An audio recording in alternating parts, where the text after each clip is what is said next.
Hey viewers, my name's Cara. I'm your host for Tuesdays on the Pagan Perspective, and this week we're talking about what's happening in Beebe, Arkansas.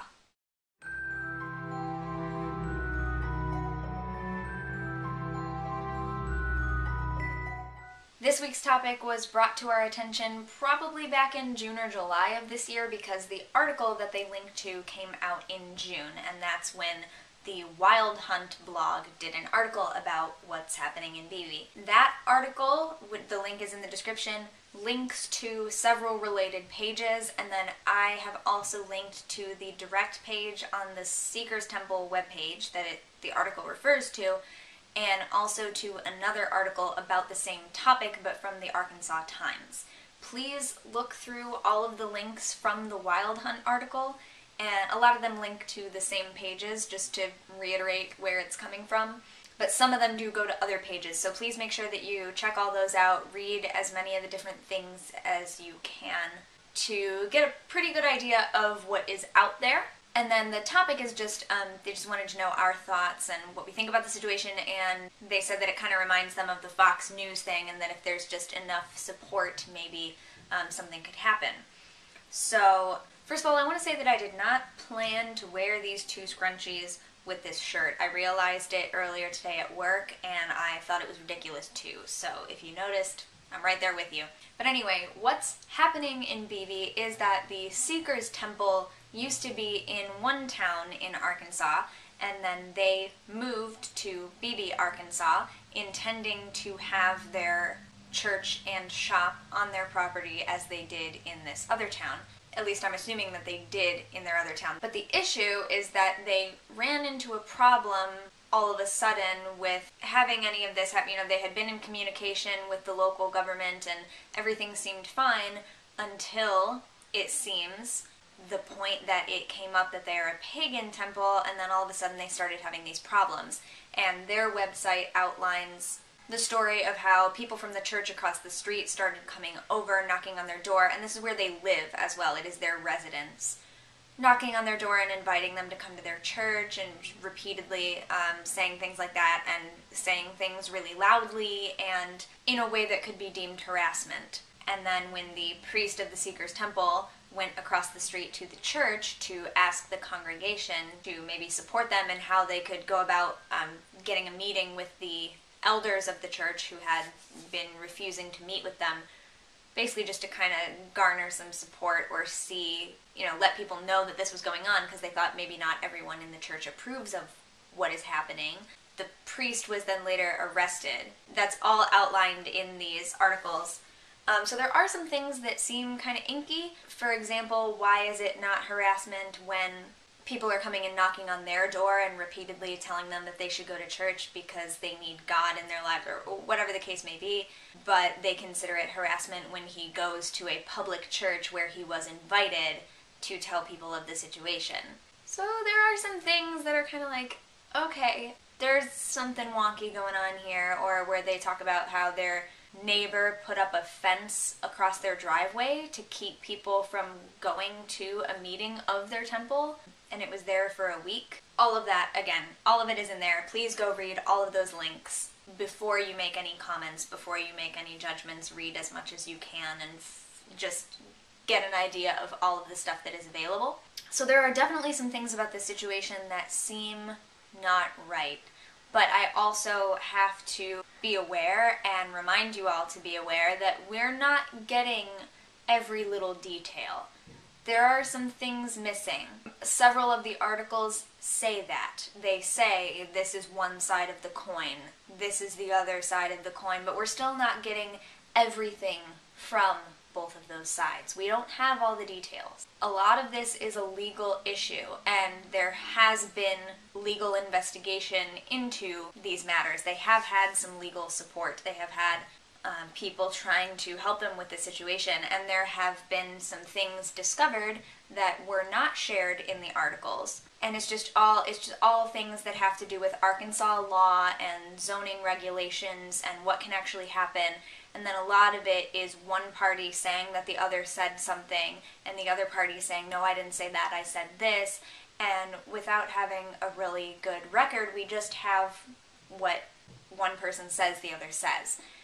and that's going to happen on both sides. We just don't really know what exactly was said and exactly what all of the conditions are.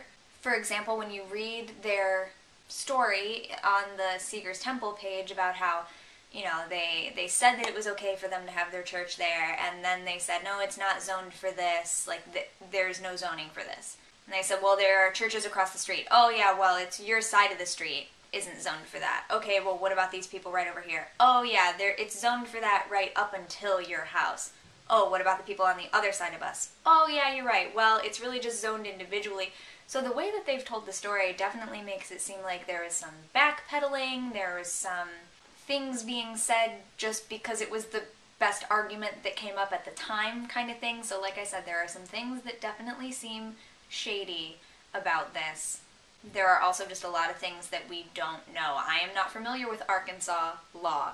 I am not familiar with zoning regulations and how exactly it would be. However, I do know that the other article that I linked to mentions a couple of things that are not mentioned in the other articles, and that's probably just scratching the surface of the little details that are not shown everywhere. For example, that there was one solution offered as far as how they could go about getting it zoned for the type of property that they want, and they just don't have the money to do it. So there was an option given that follows the law of what they have to do for the zoning, and they just are unable and or unwilling to do that at this time.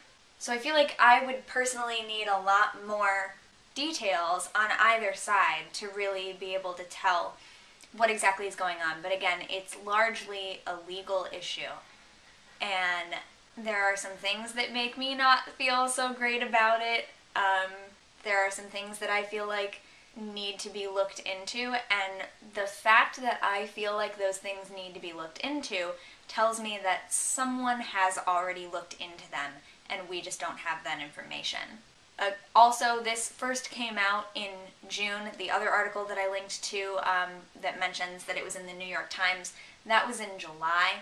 So it's been kind of a while, and so while the investigations and things and trying to help them out have been ongoing, the media representation has kind of dwindled over time. So there are still things happening with this, most likely on both sides. We're just not getting as much of the media coverage for it anymore. And I only really have an idea of that because I spoke to a friend who lives in Arkansas and has been keeping up with this.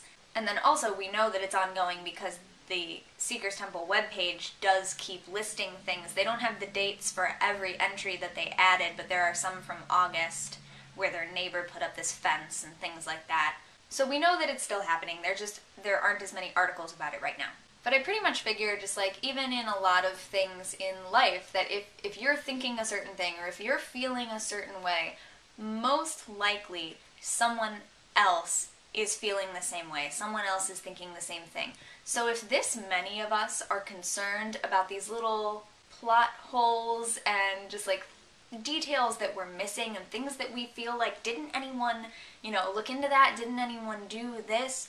I feel like that means it has been done. We just don't know it. So that's kind of the stance that I'm taking. I am going to be going to Arkansas later this month. I'll be about an hour from Beebe, so I have asked if perhaps we could try to set up for me to go visit the Seeker's Temple, or I know that they have also been invited to the event Sierra. Come here. Oh, Sierra. Sorry about that. I know that they have also been invited to the event that I'm going to be attending. So I may very well get to meet with the family and maybe ask them a bit more about it. Some of you doubtless live there. Do you have anything else to add? Have you been to any of the council meetings?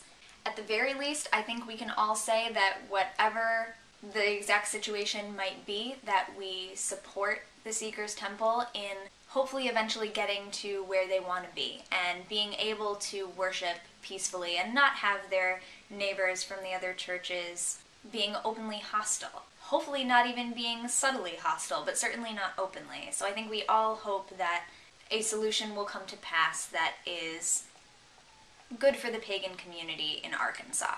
So please do read the articles, read the links. If you find any other related articles that would be interesting, please share those with each other and with us. And I will see you next time. Until then, don't forget to be awesome, blessed be, and goodbye.